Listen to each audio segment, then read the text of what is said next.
Happy Friday, all you fabulous freight masters out there. I hope everybody's having a great day. So today I wanted to, bear with me one second. Sorry about that. Wanted to talk about a 15 billion, that's with a B, not an M, problem in the trucking industry. Okay. The ATRI, or the American Transportation Research Institute, more or less dropped some eye-popping facts about driver detention. We've talked about driver detention in the past, right and wrong thing to do when it comes to detention as a broker, how to ensure that you're getting detention more often as a carrier, right? We've talked about that in previous episodes, but we never really talked about the true numbers and the actual cost involved, right, as an industry whole. So driver detention was voted 5th as a top industry issue for drivers in 2023, according to the ATRI. And it's still a prevalent problem today, okay? So 39.3% of deliveries faced delays in 2023. That is an astounding number to me, right? 39.3. Anyway, the trucking industry lost $3.6 billion in direct costs. Productivity losses hit a whopping $11.5 billion. Okay? And it's causing major headaches for the industry. All right? So who's getting hit the hardest in all of this, right? And you're going, well, I am, if you're a driver, right? Well, female drivers are getting hit at 49.1% of deliveries. Refrigerated trailer drivers, 56.2%. And spot market fleets come in at 42.5%, right? And we all know time is money, and drivers are losing both, right? Detention's pretty commonplace in our industry, right? It's a sad realization, but it's true. Okay. And the ripple effect on this essentially is there's 117 to 209 hours lost per driver annually. Okay. 135 plus million hours wasted in for-hire trucking alone. All right. Faster driving to make up for lost time is at a 14.6% increase, right? Now, there are a plethora of reasons on why these delays are happening, ranging from scheduling issues. That's something I've talked about before. I've talked about with some of my drivers that I work with on a regular, and sometimes it happens, the shipper, receiver screws something up and they book too many trucks to come in, lack of parking, dock space, inadequate staffing. In fact, that's inadequate staffing. That was an issue I actually just faced recently with one of my regular drivers that runs dedicated for me. There's a specific delivery. It's fixed now, but they were having a staffing issue, and it was causing, lengthy delay times in getting that load delivered. There's upstream production. I'm getting tongue-tied again. Y'all help me. Upstream I'm doing it again. Production delays and more. Right? Apparently, I haven't had enough coffee yet this morning. But detentions have cost the trucking industry 135 million hours in 2023. So now truckers are getting creative with early arrivals, better communication, and even refusing service to chronic offenders, right? Quick little side note there. I know that some of you are probably going to comment below and say, well, if I get there too early, I get in trouble. If I get there too late, I'm in trouble, like even by a few minutes sometimes. I understand that. But it's unfortunately, it's usually a shipper receiver thing. Whatever their rules are, it's literally like they want you to show up at the precise second that you're supposed to, and that's just not always feasible, right? There's brain fart there for a second. There's unrealistic expectations of drivers too oftentimes, and I've seen some of the posts, the way they treat drivers, lack of facilities, just treated very, very poorly. So yeah, this is why, having better communication is such a huge part, not only just in establishing relationships. If you're just doing a one-off load, good communication can mean all the difference in the world.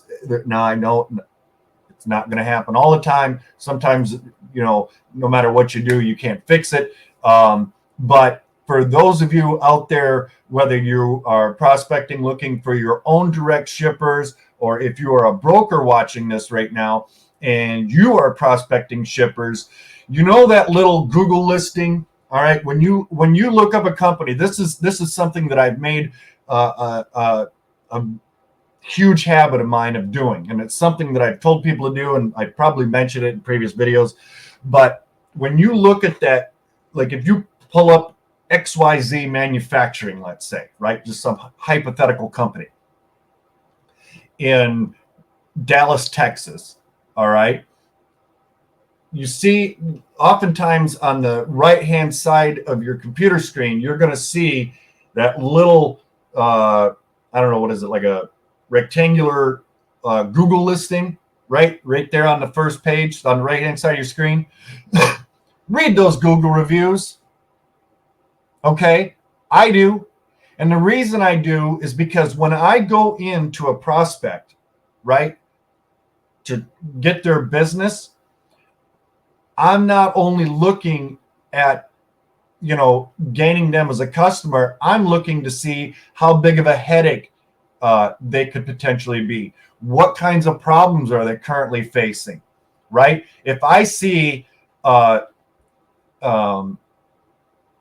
very poor reviews, and I'm seeing many drivers, saying, hey, I had an 11 a.m. delivery appointment and it is now 7 p.m.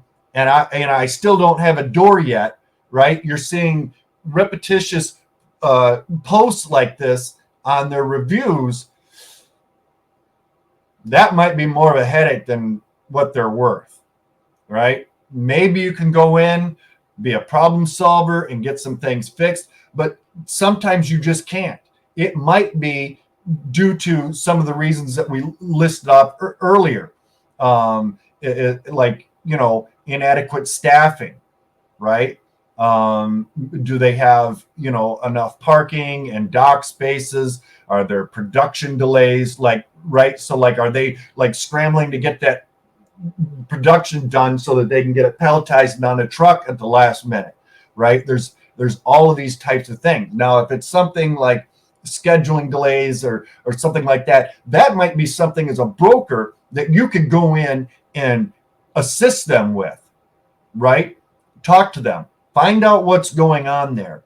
But if it's not something that they're willing to let you, work on with them to solve, and I would even bring up the fact that they've got very poor reviews and that drivers don't want to go in there anymore, right? And before I accept a load to go to a specific receiver, I'm looking them up as well, right? There's been a couple of times I've forgotten and I didn't think about it until later after the load was booked, and I've called the driver and said, hey, FYI, I forgot to do this earlier, that's my bad, but this is, some potential issues that we could run into. And usually I hear a sigh or something, but hey, just keep in touch with me. You know what I mean? I'm going to reach out to them, make sure that when, if you give me your ETA, are they going to be ready for you when you get there? Right? There's all kinds of things that can be done to help the process, and to help drivers get loaded and offloaded more efficiently, but Sometimes it's just, I don't know, poor management over there, or like I said, inadequate staffing, whatever. But either way, pay attention to those Google reviews. Okay. And I guess moving on, detention rates have dipped slightly. The costs still remain astronomical, right? And only half of detention invoices are even paid, right? And the industry is taking a major hit as a whole.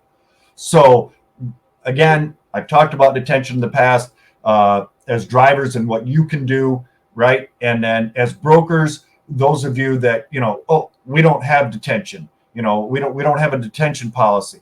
We don't have a layover policy, right? We have nothing in our agreement for accessorials. Drivers, before you sign on with that broker or do business directly with that shipper, find out ahead of time what their detention policies and their layover policies are, right? Because while it's detention and layover, it can seem like a very insignificant amount when it comes to losing your next load. It's better than nothing, right? If you're going to get stuck, at least get paid something for it, right? And for you brokers, do the right thing, right? Pay your drivers. Even if your customer is refusing to pay you detention, pay your drivers, right? I've personally done it. I had to do it. Like I said, I think I've used this as an example. It's not the only time it's happened, but just at a big company, Hormel, right? Held the driver's trailer for several hours, and my customer didn't pay. Nobody, and then they got to the point where they just stopped answering my phone calls because I was blowing them up to get them to get that trailer back to my driver, and he didn't want me to pay it out of my pocket, but it was the right thing to do, right? Was it my fault? No. Was it his fault? No. But in order to keep that relationship, right, I at least paid him detention, and we did much more business, over the years. So anywho, just a quick reminder on detention there. I hope this was beneficial to everybody. If you have any input on this, your thoughts, ideas on how to avoid detention, things you can do about detention, drop me a comment down below. I love reading everybody's comments. I really, truly do. I go through them, very thoroughly, and if, when it warrants a response, I'll respond. Yeah, I hope everybody's having a great day, and we will see you all back here on Monday. And as always, be kind to one another. Bye-bye now.